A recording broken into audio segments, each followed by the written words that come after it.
It was so good. I don't know how Brandon Sanderson does it. I just read them all. Read all of Brandon Sanderson. Just do it. You won't regret it. So that's still small for this man, but he packs a lot in there. Hello and welcome back to a very exciting video because we are talking about my all-time favourite author, I always say that, all-time favourite author, Brandon Sanderson, and his new book that's just come out, The Lost Metal, which is the last instalment in the second era of the Mistborn world. We all know that Brandon Sanderson is a literal genius, and he might have just created the best thing in the entire world with his Cosmere, but he also might have made the best thing in the Cosmere with The Lost Metal.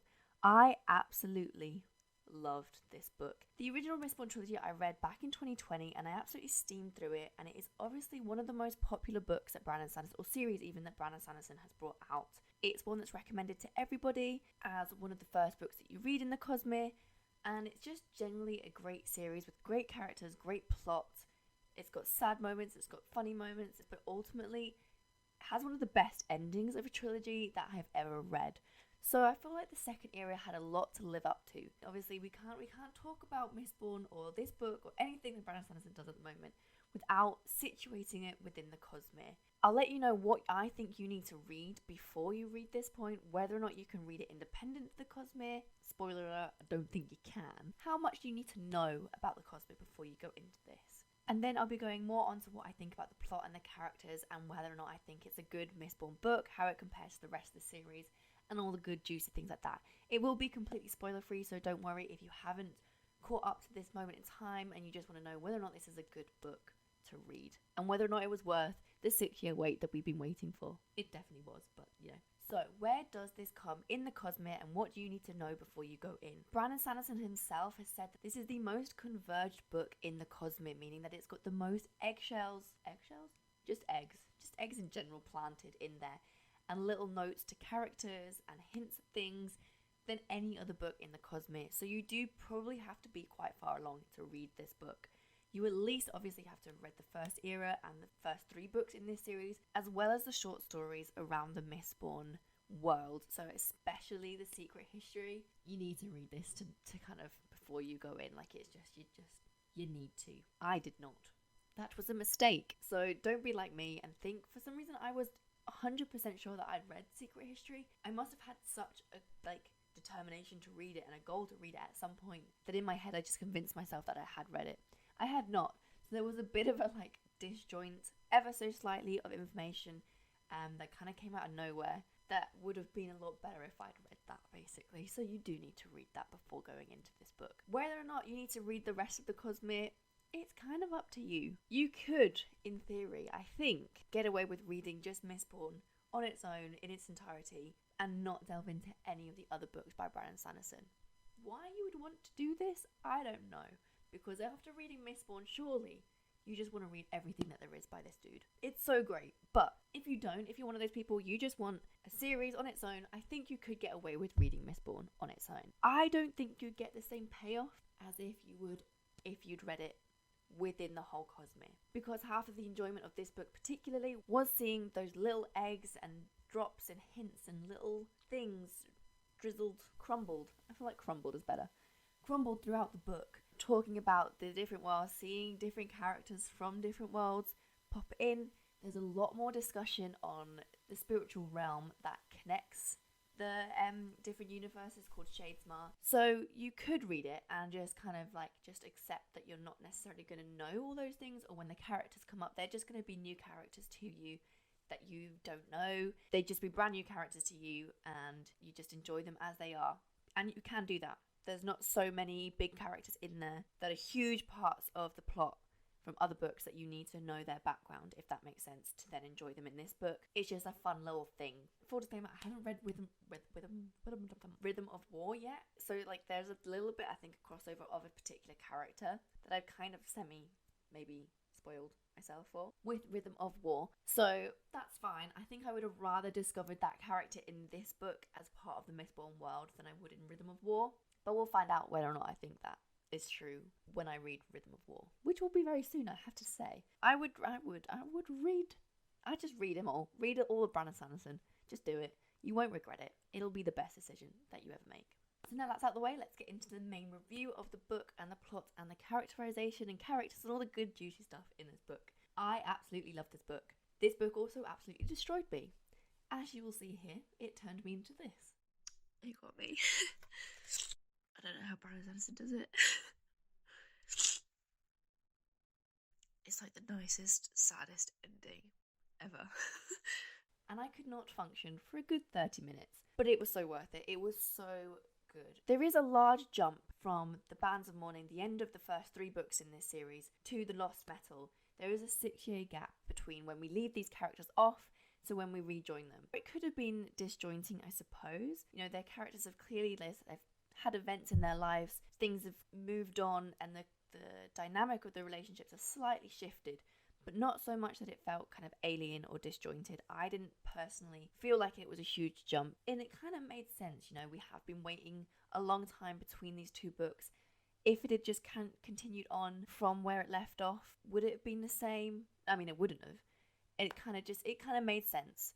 So Wax and Sterese's relations have obviously developed in different ways that like long-term relationships do. Wayne and Marissa have obviously got different roles that they play now, but not so much of a jump between what they were to what they are now that it felt disjointed. A lot of the character development obviously happens within the main plot, and it's such a good plot. The second era is a lot more light-hearted. It's a lot funner. The books themselves are shorter.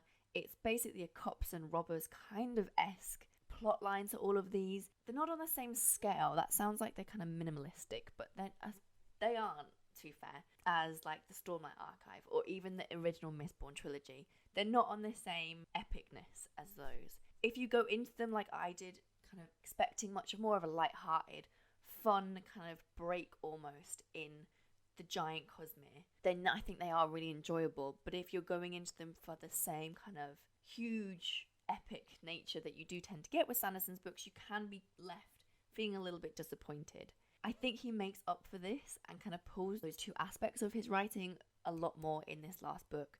So you get the light-hearted, fun nature of detectives trying to find the bad guys, but the stakes are a lot higher. The characterization development is so much better. It took 3 of those short books to get any kind of good character development throughout the series. I think it wasn't until the end of the Bands of Mourning even that we got any development from our characters. There's so much that happens in this one. It's a short book still for Brandon Sanderson. It's 500 exact pages. So that's still small for this man, but he packs a lot in there, and there is a lot going on, both tension and plot-wise.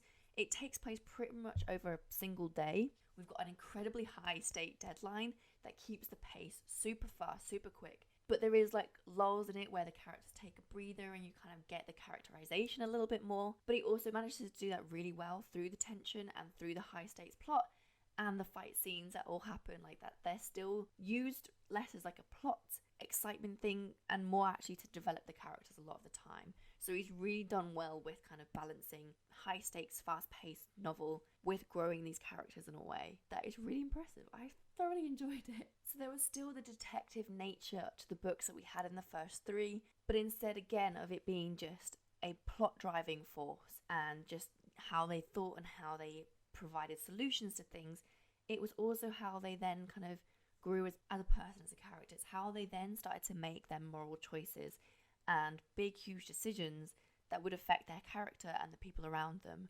rather than just, you know, solving a crime and finding the criminal. It's always been the characters for me that make this series. Plots are fun, they're exciting, you know, they're good, but it is the relationships between like Wax and Wayne, Wayne and Marissa, Wax and Marissa, Wax and Sterese. It's all these relationships. That's what makes this series a good series. Wax and Wayne have obviously been our 2 kind of duo from the start. They were originally the 2 detectives from the Roughs who moved into the city to kind of take on the more political side of things. We then met all these other characters. So previously I felt like Marissa she's really trying hard to be a good detective, but it's hard when you've got Wax in the forefront.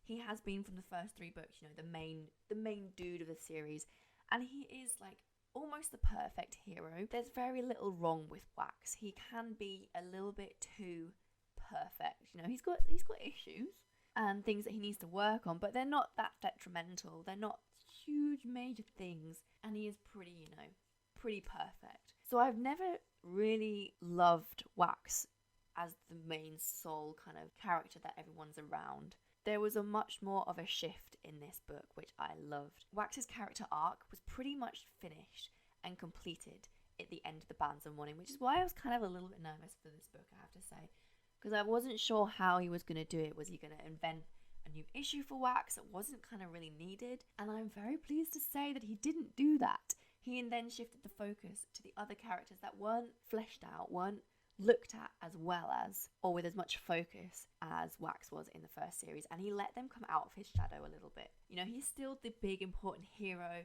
and he still does all these amazing stunts and everything, and he's still at the forefront of the book, but alongside him are now Wayne and Marissa, and even Cerise to a factor. She does come out of his shadow and kind of finds her own autonomy in a way that was really great to see. Like, she has a lot of anxiety as a character, and her methods of overcoming that are not frowned upon by the other characters, but misunderstood by the other characters. But she really gets her own confidence and self-belief in the way that she does things is okay, and you know that she's good at what she does, and she has a lot of belief in herself as she grows throughout this book.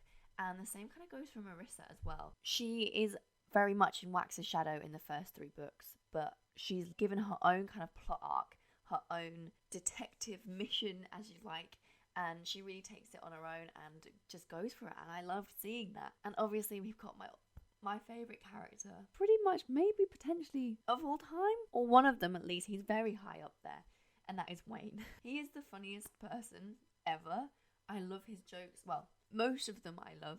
They can be a bit hit and miss sometimes, but you know, kind of got to take it on the chin and make it a little bit like his character. And I think some people maybe will dislike him for that, but I thought his character was brilliant. He's got quite a childish way of looking at life in a rather complex way. I don't know how to describe his way of thinking. We really get into his head in this book, and he does have a very unique way of viewing the world. It's kind of black and white, but not at all black and white, or at least not the black and white that we think. But it's not like bad, the way he views the world. Everything he says makes complete sense, but he just has like the most bizarre reasoning for what he does that it's just fabulous. I love it.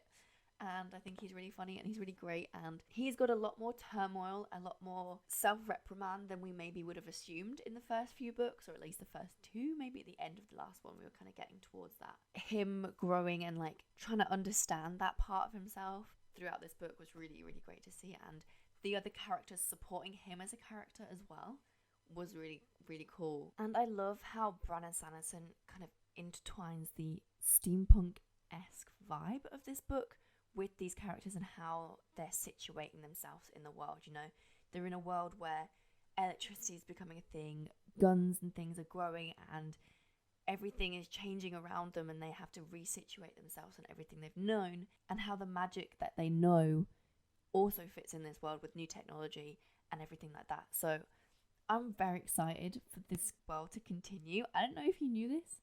This is only era 2 of 4 in the Mistborn world. We're going to have another 2 series in this world. I think that word on the street is that the second, third era even is going to be kind of more present day, thinking 70s or 80s is what I've seen online. Whether or not that's true, I don't know. And then the 4th one is, I'm guessing, going to be kind of more futuristic. How that fits into the Cosmere, how that fits into the world, how Brandon Sanderson even does it, I don't know. I don't know how this dude does it. But I'm very excited. This is going to be like such a good time for Brandon Sanderson fans over the next few years. I'm so excited to read everything that comes out soon. It's just going to be an absolute great time. Like we're getting regular installments of Sanderson over the next few months, next few years, I think. So I'm very, very excited. But I'm going to wrap this video up now because it's a lot more waffly than I intended it to be. And I will hopefully see you in the next video very soon. Please like and subscribe. It does really help my channel, and everything you do to support it is incredibly appreciated. And I will see you in the next video on Sunday. Full disclaimer, I haven't read Rhythm of War. That's really hard to say.